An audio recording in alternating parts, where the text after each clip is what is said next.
इस लेक्चर में हम स्टार्ट करेंगे chapter number 2 of first year and MDCAT course that is atomic structure. Now सबसे पहले एटॉमिक स्ट्रक्चर का एक ओवरव्यू ले लेते हैं ताकि हमें चीज़ों को समझने में मज़ीद आसानी हो। नाउ एटम का कॉन्सेप्ट आया था इन वेरी ओल्ड एजेस, जहाँ पे डेमोक्रिटस नाम के एक फ़िलासफ़र ने ये आइडिया दिया कि हमारे पास atom is the smallest particle of matter. Now Democritus का ये कॉन्सेप्ट हमारे पास राउंड अबाउट 2000 ईयर्स तक चलता रहा, जब तक हमारे पास साइंस इतनी एडवांस नहीं हुई थी कि वो हमारे पास एटम के अंदर माइक्रोस्कोपिक लेवल पर भी जा सके। लेकिन जैसे जैसे साइंस की एडवांसमेंट हुई तो हमारे पास एटम के अंदर से फर्दर पार्टिकल्स की डिस्कवरी हुई, like electrons, like protons, like neutrons, और इस तरह के 100 से ज़्यादा और पार्टिकल्स थे जो एटम के अंदर से डिस्कवर हुए। तो जब एटम के अंदर से मज़ीद पार्टिकल्स की डिस्कवरी हुई तो डेमोक्रिटस का ये कॉन्सेप्ट कि atom is smallest particle of matter, ये कॉन्सेप्ट ख़त्म हो गया। Now after the discovery of these particles, scientists के लिए नेक्स्ट चैलेंज ये था कि हमारे पास ये 3 पार्टिकल्स जो कि मेजर या फंडामेंटल पार्टिकल्स हैं, ये एटम के अंदर किस जगह पर पाए जाते हैं और इनकी क्या अरेंजमेंट है एटम के अंदर। तो ये पार्टिकल्स तो डिस्कवर हो गए, लेकिन साइंटिस्ट के लिए जो नया चैलेंज आया वो आया कि एक ऐसा एटॉमिक मॉडल डिफ़ाइन किया जाए जो हमारे पास एटम की प्रॉपर्टीज़ को और एटम के अंदर जो ये पार्टिकल्स अरेंज्ड हैं इनकी अरेंजमेंट को शो कर सके। तो हमारे पास सेवरल डिफरेंट किस्म के मॉडल्स आए, जिसमें मोस्ट इम्पॉर्टेंट जो मॉडल्स थे वो थे Rutherford's model and Bohr's model. Now in 2 models के अंदर एटम के ऊपर काफ़ी वर्क हुआ और एक विजिबल पिक्चर एटम के बारे में हमें सामने आई, लेकिन ड्यू टू सर्टेन डिफेक्ट्स ये 2 मॉडल्स भी टाइम के साथ फेल हो गए। तो इन मॉडल्स के फेलियर के बाद जब साइंस मज़ीद एडवांस हुई और हमारे पास मॉडर्न फिज़िक्स या क्वांटम मैकेनिक्स आई, तो हमारे पास उसके मुताबिक एक नया मॉडल इलेक्ट्रॉन या एटम के लिए डिस्क्राइब किया गया, जिसको हम कहते हैं quantum mechanical electron cloud model. Now इस चैप्टर के अंदर हम ये स्टडी करेंगे कि हमारे पास इलेक्ट्रॉन की डिस्कवरी कैसे हुई, प्रोटॉन कैसे डिस्कवर हुआ, न्यूट्रॉन कैसे डिस्कवर हुआ। देन हम ये देखेंगे कि रदरफोर्ड ने कैसे इन तीनों पार्टिकल्स को अरेंज करके एक एटॉमिक मॉडल हमें शो किया और वो क्यों फेल हुआ। देन हम ये देखेंगे कि बोहर्स का मॉडल कैसा था और हमारे पास बोहर्स का मॉडल क्यों फेल हुआ। एंड लास्टली हम ये देखेंगे कि क्वांटम मैकेनिकल मॉडल क्या है और ये एटम के अंदर किस तरह पार्टिकल्स की अरेंजमेंट को और कन्फिगरेशन ऑफ एटम्स को डिस्क्राइब करता है। So now let's begin. So the first topic that we are going to study is discovery of electron. Electron की डिस्कवरी हुई बेसिकली एक ट्यूब के अंदर, जिसको हम कहते हैं discharge tube. Now discharge tubes 1850s में बहुत कॉमन हो गई थी, साइंटिस्ट इसका बहुत इस्तेमाल कर रहे थे, physicist specially. Now discharge tube की बिल्ड ऐसी है कि हमारे पास ये बेसिकली एक ग्लास की ट्यूब है। ये ग्लास का मटेरियल कोई भी हो सकता है, we can use uranium glass, we can use silica glass और any other type of glass. Now glass जो है ये ट्यूब हमारे पास कनेक्टेड है with a pump called vacuum pump. Vacuum pump का काम है कि इस ग्लास ट्यूब के अंदर जो प्रेशर है उसको चेंज करे। प्रेशर एडजस्टमेंट के लिए वैक्यूम पंप अटैच्ड है।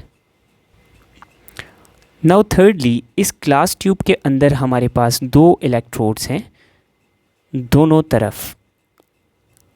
नाउ एक इलेक्ट्रोड एक्सटर्नली कनेक्टेड है with negative source of battery और दूसरा इलेक्ट्रोड एक्सटर्नली कनेक्टेड है with positive source of battery.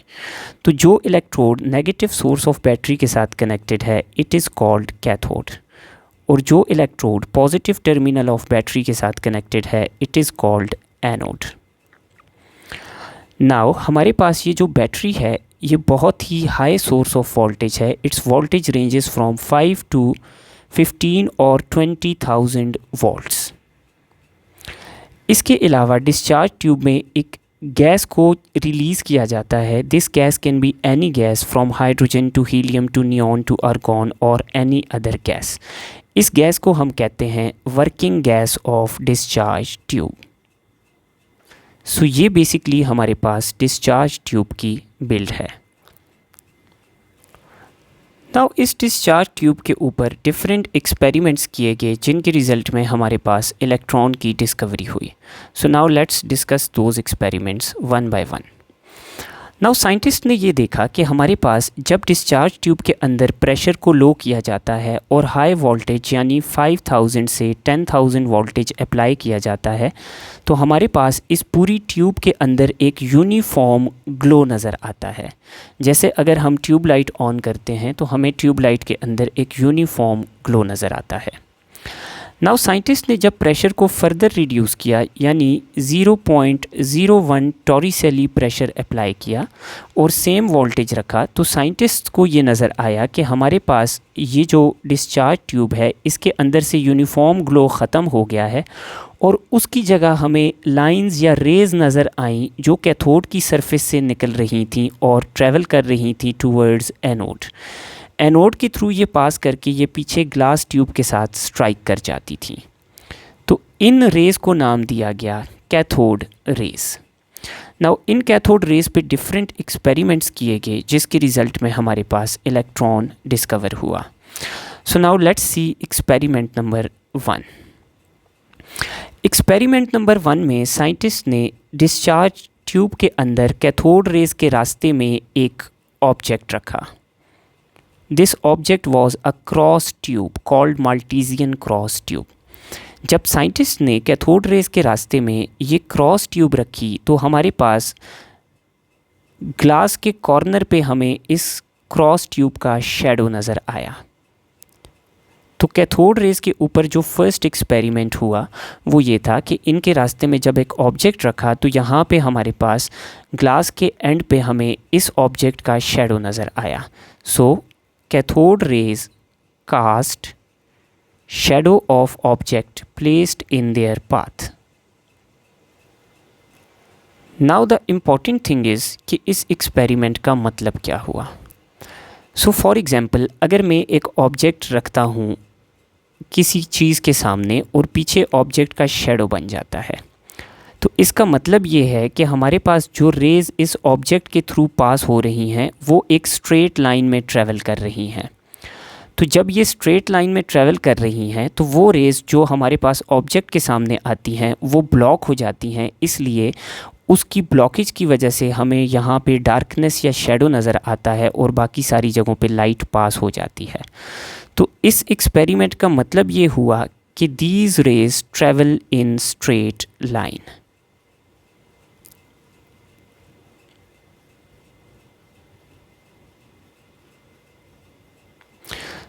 So this is the first experiment on cathode rays. Now जो second experiment conduct किया गया cathode rays पर वो ये था कि हमारे पास एक मूविंग पिन व्हील को रखा गया, यानी एक मूविंग ऑब्जेक्ट या पिन व्हील को रखा गया in the path of cathode raise.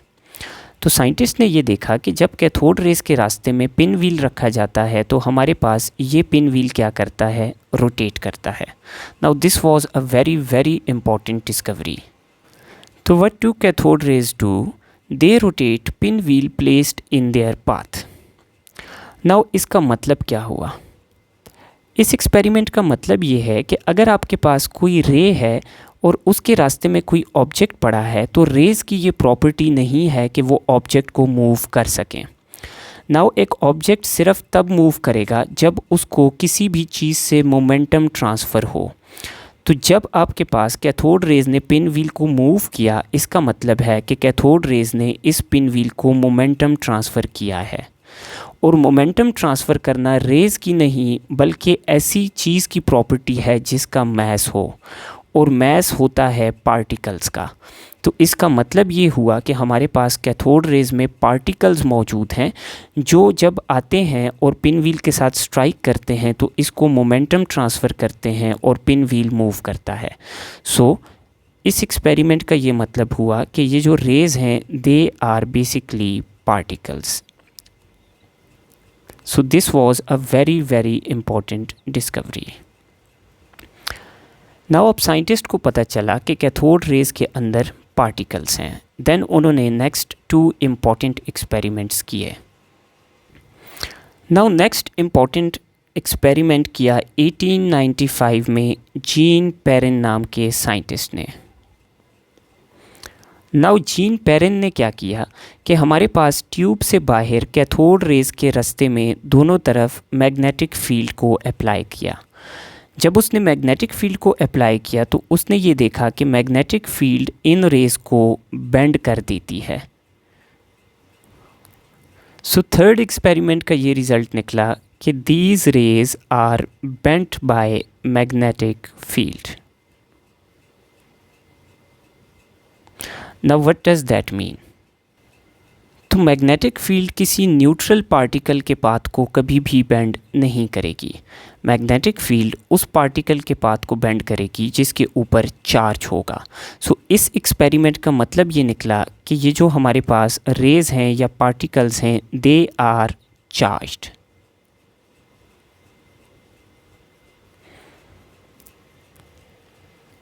Now fourth and the most important experiment conducted in 1897 by J.J. Thompson. तो इलेक्ट्रॉन की डिस्कवरी बेसिकली J.J. थॉमसन को एस्क्राइब की जाती है।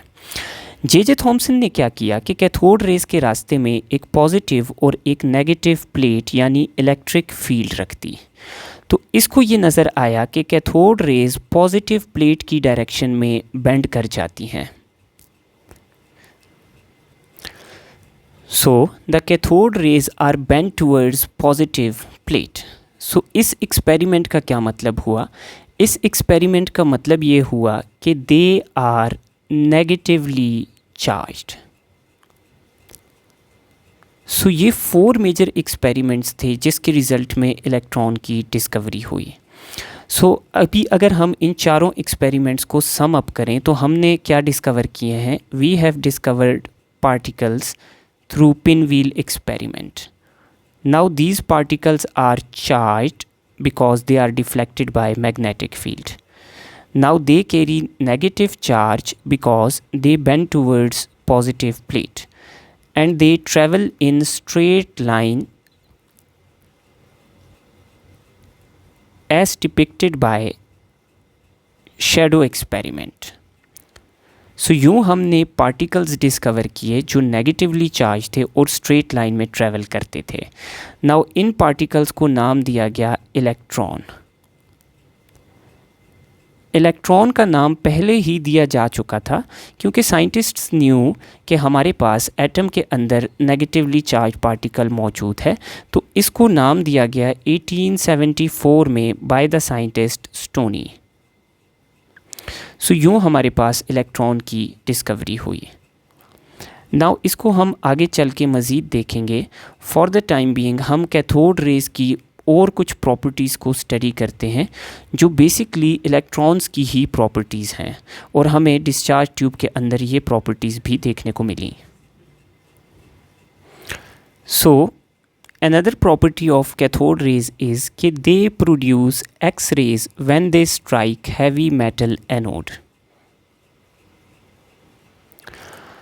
Now इसका मतलब ये हुआ कि हमारे पास जब कैथोड रेज़ की सरफेस से कैथोड की सरफेस से कैथोड रेज़ निकलती हैं और इनके रास्ते में एक हैवी मेटल का हम एनोड रखते हैं, तो जब ये कैथोड रेज़ इस हैवी मेटल को स्ट्राइक करेंगी तो हैवी मेटल के अंदर से हमारे पास एक्स रेज़ रिलीज़ होंगी। नाउ ऐसा क्यों होता है, इसको हम इस चैप्टर के आगे जाके डिटेल में स्टडी करेंगे। देन अनदर प्रॉपर्टी इज़ कि ये रेज़ फ्लोरेसेंस प्रोड्यूस करती हैं। फ्लोरेसेंस कहते हैं चमक को। तो ये फ्लोरेसेंस प्रोड्यूस करती हैं when they strike glass tube. So जब कैथोड रेज़ कैथोड की सरफेस से निकल के आती हैं और एनोड के थ्रू पास होके ये ग्लास ट्यूब के साथ स्ट्राइक करती हैं, तो ग्लास ट्यूब में हमें चमक या फ्लोरेसेंस नज़र आती है। नाउ स्पेसिफिकली जब साइंटिस्ट ने यूरेनियम ग्लास यूज़ किया तो यूरेनियम ग्लास यूज़ करने के रिज़ल्ट में जो हमें फ्लोरेसेंस नज़र आई वो थी ग्रीन। नाउ इसके अलावा कुछ मटेरियल्स भी अगर कैथोड रेज़ के रास्ते में रखे जाएं तो वो हमारे पास फ्लोरेसेंस प्रोड्यूस करते हैं। फॉर एग्ज़ाम्पल अगर इनके रास्ते में हम एलुमिना रखें तो एलुमिना जो है वो रेड ग्लो देता है, और अगर हम इनके रास्ते में टिन स्टोन रखते हैं तो टिन स्टोन हमें येलो फ्लोरेसेंस देता है। Then the next property is कि they produce heat when they fall on matter. इसका मतलब ये है कि हम इनके रास्ते में कोई मैटर रखते हैं तो हमारे पास वो मैटर क्या होगा, हीट अप हो जाएगा, क्योंकि ये हमारे पास इतनी स्पीड में आते हैं और इतनी एनर्जी लेके आते हैं कि इनके रास्ते में हम कोई भी मैटर रखें तो ये उस मैटर को हीट अप कर देंगी। Then the next property is कि they have reducing effect. Reducing effect का क्या मतलब है? Now we know that cathode rays are basically electrons. तो जब ये इलेक्ट्रॉन्स जाके किसी भी सब्सटेंस पे स्ट्राइक करेंगे तो ये सब्सटेंस इन इलेक्ट्रॉन्स को क्या करेगा, एक्सेप्ट कर लेगा। तो जब हमारे पास इलेक्ट्रॉन्स एब्जॉर्ब या एक्सेप्ट होते हैं तो हमारे पास रिडक्शन कॉज होती है।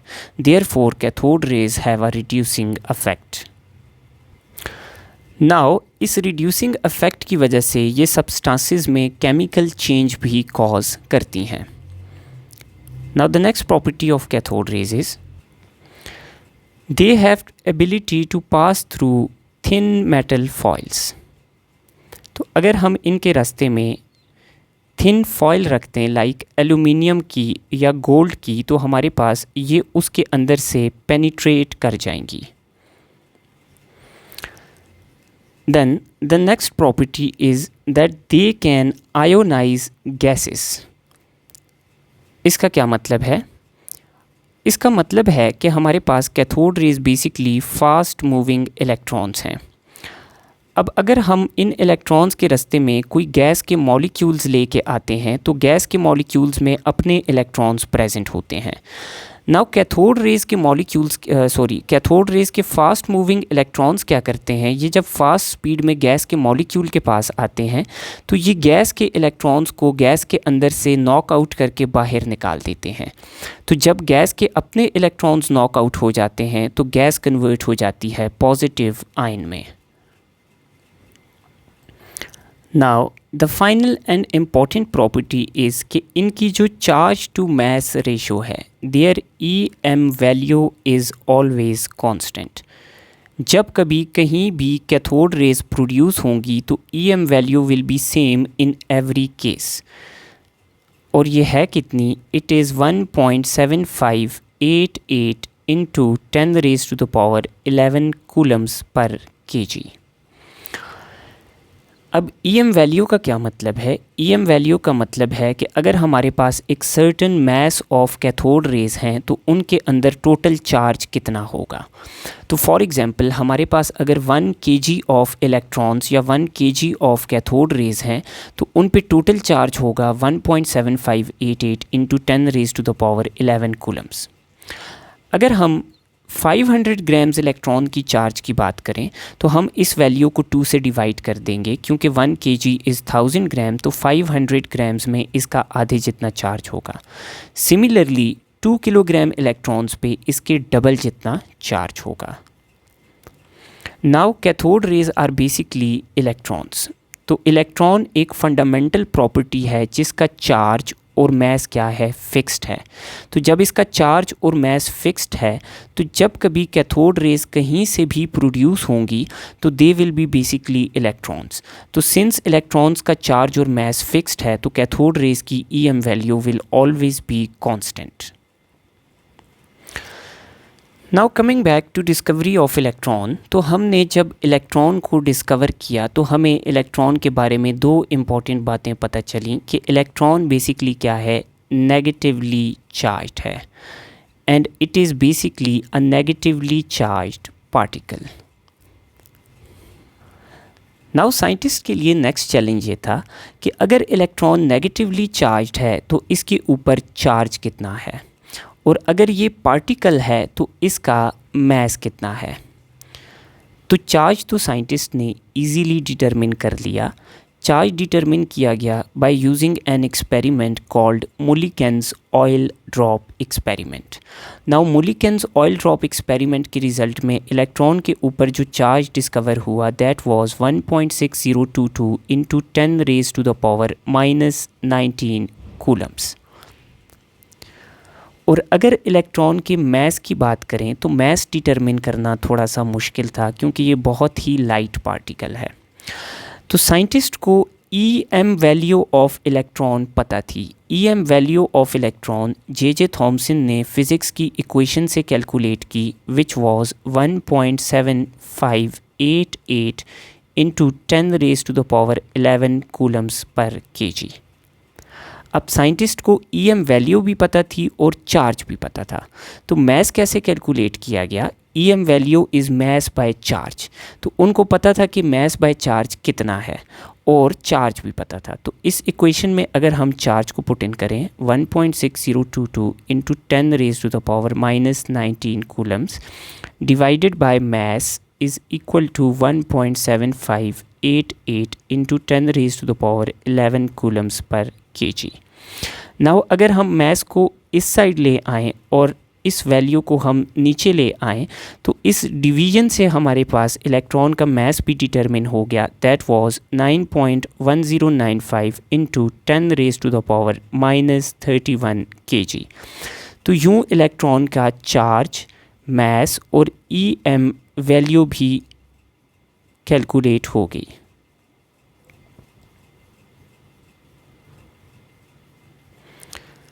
सो यूँ इलेक्ट्रॉन की डिस्कवरी कंप्लीट हो गई। So this is all for this lecture. Thank you.